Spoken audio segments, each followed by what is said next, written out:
The Socio-Political Necessity of Black Criminality. Michael Lewis, The Culture of Inequality, said, I would maintain that some of those conditions which we facetly regard as problematic may nevertheless be necessary conditions in American life. Put another way, while these conditions may be troublesome, they certainly injure many people. Their existence is culturally mandated, and they are intrinsically to the very essence of American society. Most commentators, experts, and non-experts who purport to explain that the vicissitude of criminality begins with the prior assumption that criminal behavior by definition and nature is antisocial. That is, that criminals as deviant and the criminal activity they perpetuate in service to their own self-centered ends are determined to seriously derange the peace and orderly functioning of society, to the grimmest harm to the life and liberty of everybody. Criminals and criminality together are seen as constituting an alien and malignant cancerous growth, invading, attacking, and eating away the vital substance and benign body politic. The unexamined assumption that criminality and criminals actively are intimate and substantive by the distant outlaw class of criminal personalities who are at war against the society of innocent, decent, and normal persons, while perjuring simple and direct is nonetheless disingenuous. Purported criminals, types or classes, degrees or levels of criminal activity, as well as the social strata or groups and individuals who perpetuate, aid, and abet criminal activities, functionally vary across time and cultures. This pointedly indicated that criminals and criminalities, however, they may be measured or described as social cultural products. So pretty much what he's trying to say in this couple paragraphs is that criminality and society, they're not mutually exclusive. Let me continue.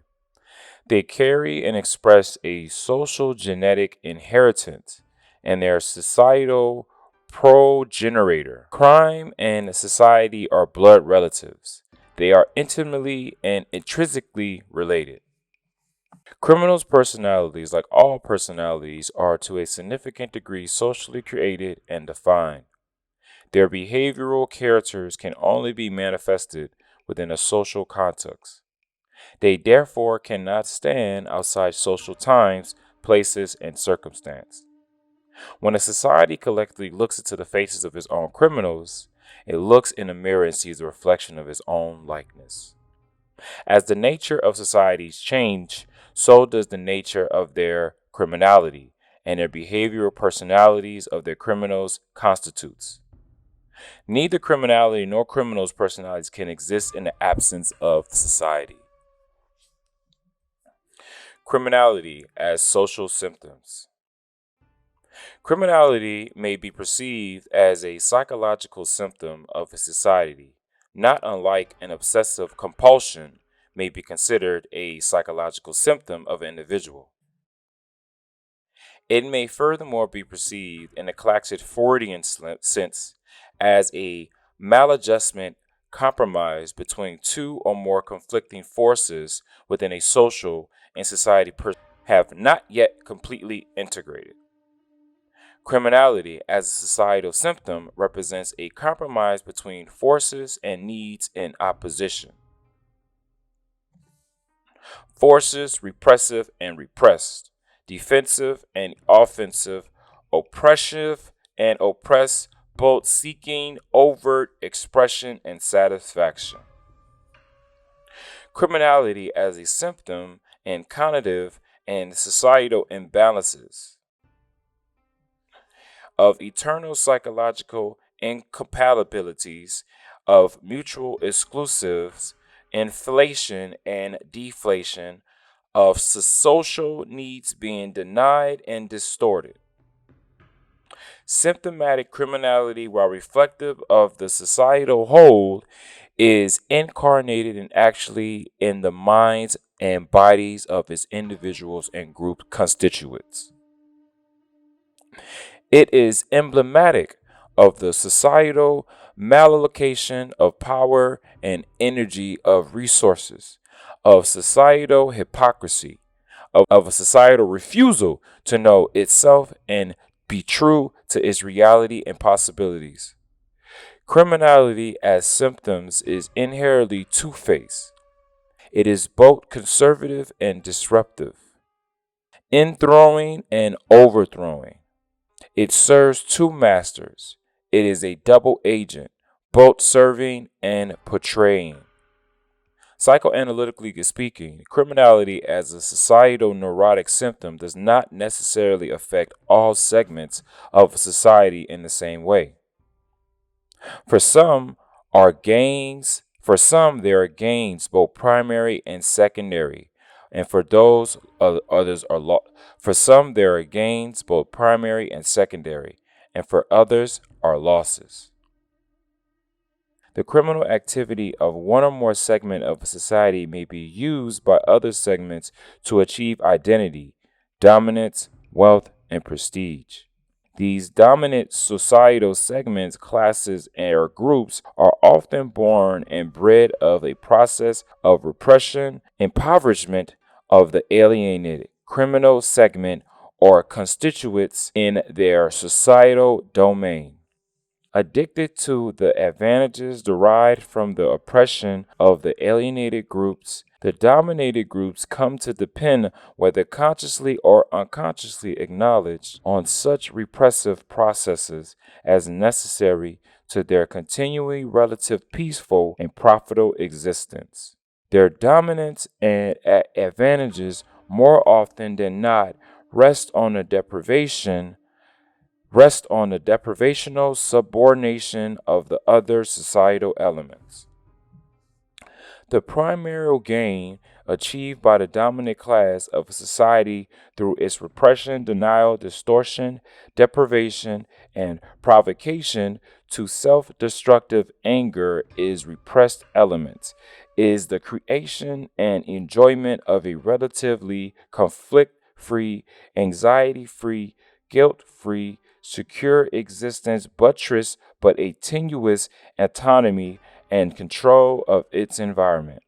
Secondary gains may include apparent self-preservation, avoidance of responsibility for the state of its repressed elements, material advantages, attention and respect, increased control and influence over other people and the environment, as well as enhancements of itself and social image.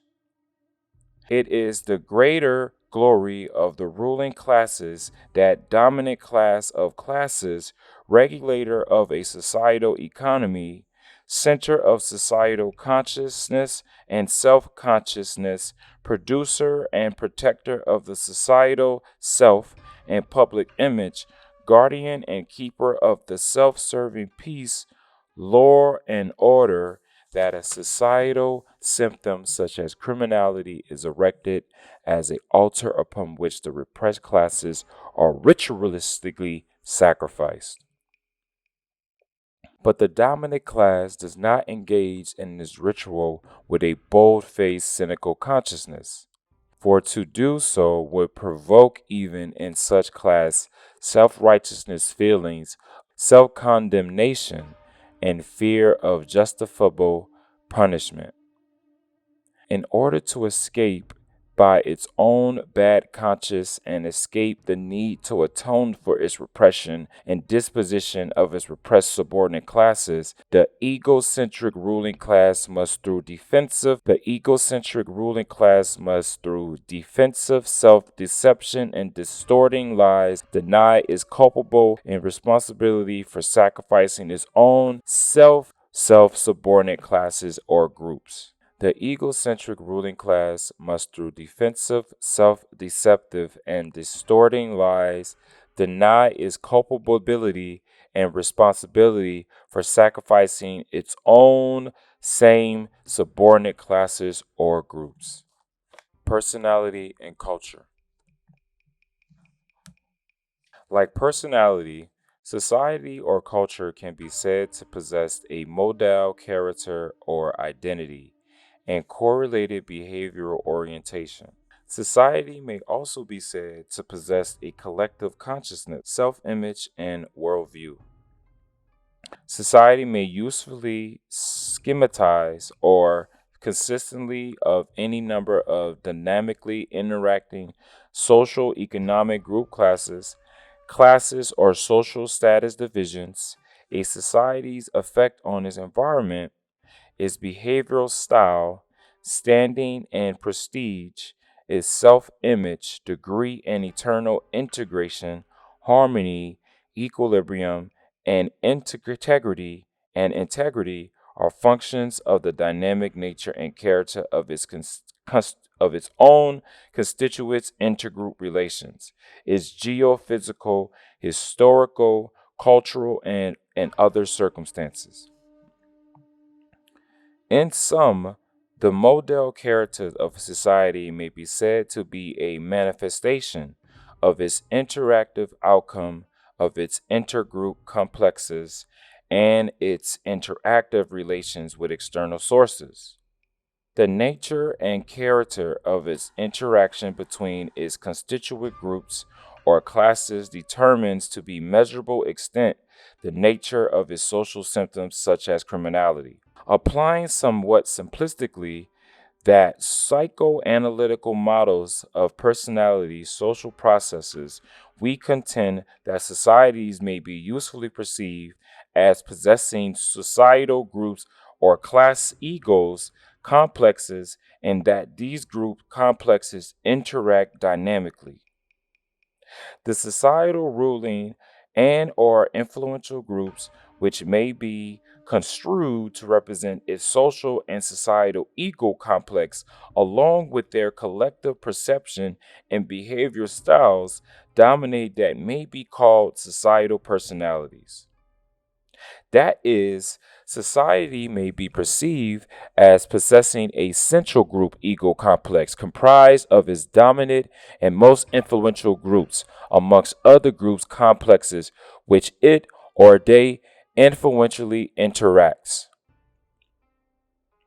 The central society ego group complex invents a collective consciousness, self consciousness, and self image which it seeks to present as its exclusive and legitimate projection of the societal personality.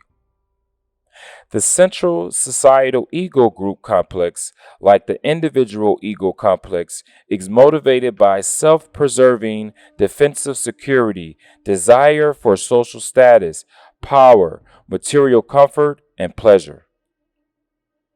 Generally, the central group societal complex seeks to regulate and maintain its interaction with the other group complexes so as to derive the greatest quantity and highest quality of benefits from for itself. Society symptoms such as criminality, its type and distribution may reflect the outcome of the central group complex's attempt to gain and or maintain social economic advantages over other societal groups which are derived as such advantages. To reiterate, the societal central complex may be roughly identified as the society ruling managing classes and other influential groups. In the United States of America, the central societal ego complex is represented by the white American ruling and middle class and related white groups. These classes and groups generally seek to determine and govern the character and behavior of the societal whole in such ways as to maintain and hints at and enhance their wealth, power, and dominance. The activities, resources, powers, and perceptions of the subordinate group and complex and less influential social groups are regulated and exploited by the white American communities in ways that legitimizes and strengthens that ruling complex's dominant position. The subordinate group ego complex refers to as the African American community and related low status groups. As far as the white American community is concerned, the African American community and related groups functions to support and service its dominance. The white American legislates enforces and reinforces the role, function, and behavior boundaries of the African American community in coordinates with the dominant's need. By these means, the place of an African American community relative to the white American community is legitimized.